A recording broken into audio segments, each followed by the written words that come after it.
Welcome to Pi Library. Let's start with your prokaryotes and viruses के important topics. Not just important but ये इससे exam में आना is for sure because बहुत सारी miscellaneous informations होती हैं and बहुत सारी miscellaneous information is here which can be connected to your molecular biology, which can be connected to your biochemistry, cell biology.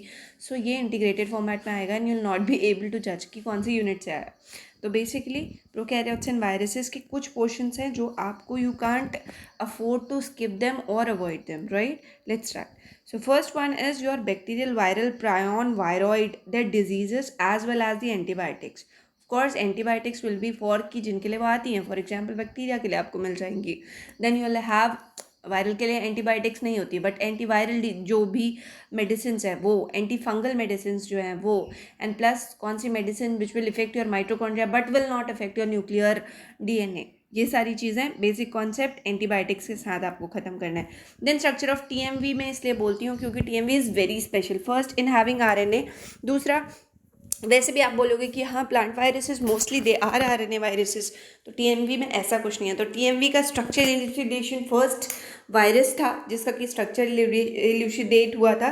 तो इसके लिए ही it becomes really very important कि आपका उसका स्ट्रक्चर भी देख के जाओ.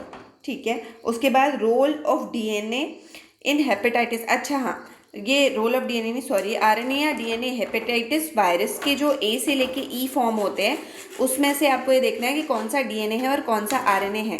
इंटीग्रेटेड फॉर्म में अगर आते हैं क्वेश्चंस तो ये आ जाएगा, अदरवाइज अपनी नॉलेज के लिए आप इसको पढ़ के रख लो क्योंकि ये बहुत छोटी चीज़ें हैं जो आपको स्किप नहीं करनी चाहिए क्योंकि अगर एक भी क्वेश्चन आता है तो वो आपको 3 मार्क देके जाता है, राइट. उसके बाद आते हैं हम function of gag pol and env gene in AIDS and HIV virus. Also AIDS या फिर एचआईवी का वायरस जो प्राइमर यूज़ करता है उसके बारे में आपको पता होना चाहिए क्योंकि वो टीआरएनए नहीं यूज़ करता है. एक बार आप उसे पूरे प्रोसेस को ही पढ़ जाओ, एज टू रेप्लिकेशन देख लो तो आपके लिए चीज़ें बहुत रिलेटिवली ईजी हो जाएंगी. रिसेप्टर्स एसोसिएटेड विद वायरसेस, जो भी एनवेलप्ड वायरसेस हैं, ठीक है, क्या यूज़ करके, कौन सा मैकेनिज्म यूज़ करके एंटर करते हैं, क्या रिसेप्टर्स यूज़ करते हैं वो. Then fast detection and filter obtain plaque assay, basically CFU calculation या PFU कैलकुलेशन, जो कि मैंने माइक्रोबियल जेनेटिक्स वाले पार्ट में फॉर्मूला दिया ही है आपको. उसके बाद आता है ग्रोथ का.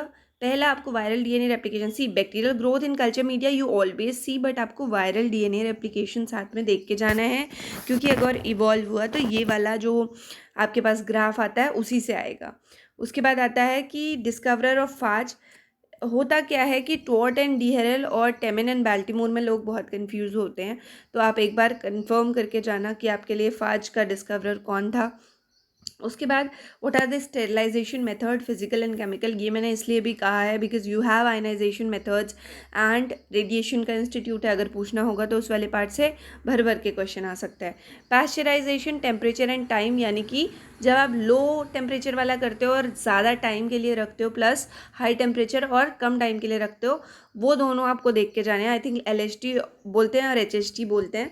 एक बार बैक्टीरियल टॉक्सिन्स की प्रॉपर्टी देख लेनी है आपको, कौन सा हीट लेबाइल होता है, कौन सा हीट रेजिस्टेंट होता है. Difference between archaea and eubacteria can't be emphasized more because I have already told you in cell biology. आपको पढ़ के जाना है, यहाँ भी ये पढ़ के जाना है. बैक्टीरियल ग्रुप में ये ग्रुप्स आप देख के जाएंगे जिसमें कि पहले आपको रिकेट्सियाज क्लेमाइडे के बारे में और एक्टिनोमाइसिटीज, स्पाइरोकीट्स, माइक्रोप्लाज्मा, साइनोबैक्टीरिया देख के ही जाना है. आपको ये चीज़ें नहीं छोड़नी है. Determination of gene order, as to gene order के क्वेश्चंस, इंटरप्टेड मेटिंग से जो जीन ऑर्डर के क्वेश्चन आते हैं, प्लस कई बार ग्राफ आ जाता है.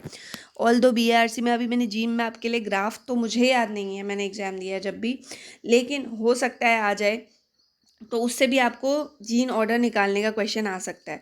उसके बाद कॉन्जुगेशन, ट्रांसफॉर्मेशन, ट्रांसडक्शन. कॉन्जुगेशन में आपको केसेस पता होना चाहिए, जैसे F' और F+ का होगा या F' F- का होगा या F+ F- का होगा, तो प्रोजेनी क्या बनेगी. देन ट्रांसफॉर्मेशन, ट्रांसडक्शन में दोनों जनरलाइज स्पेशलाइज, बेसिक डिफरेंस क्या है दोनों में, और उनसे एसोसिएटेड जो साइंटिस्ट हैं जिनने उनको दिया था. And types of bacteria plus they energy sources, again becomes very important क्योंकि कन्फ्यूजिंग है ना, जो भी चीज़ कन्फ्यूजिंग है वहाँ से क्वेश्चन आने का चांसेस बढ़ जाता है. एंड देन कम्स की types of bacteria energy sources. उसके बाद ग्राम पॉजिटिव, ग्राम नेगेटिव की स्टेनिंग, ग्राम स्टेनिंग के साथ. देन कम्स योर एंडोस्पोर, यानी कि डिपिकोलिनिक एसिड वाला पूरा देख लेना आपकी यहाँ प्रेजेंट होता है. Structure of flagella, classification of bacteria on the basis of distribution of flagella, यानी कि atrichous, peritrichous, amphitrichous, lophotrichous, cephalotrichous examples. Peptide interbridge in bacteria, ये जब आप बैक्टीरिया, यू बैक्टीरिया और आर्की में डिफरेंस देखोगे तब आपको पता चल जाएगा। क्लासिफिकेशन ऑफ कार्लवूस, यानी कि जो 3 किंगडम क्लासिफिकेशन था 16 SRRNA वाला, इतने पे ख़त्म किया है मैंने इस चीज़ को। तो आई होप इतना भी आप देख लोगे तो एटलीस्ट आपकी 3 से 4 क्वेश्चन यानी कि 12 नंबर तक तो इससे बन ही जाएंगे, ठीक है। So thank you everybody. अब इम्यूनो के साथ मिलेंगे।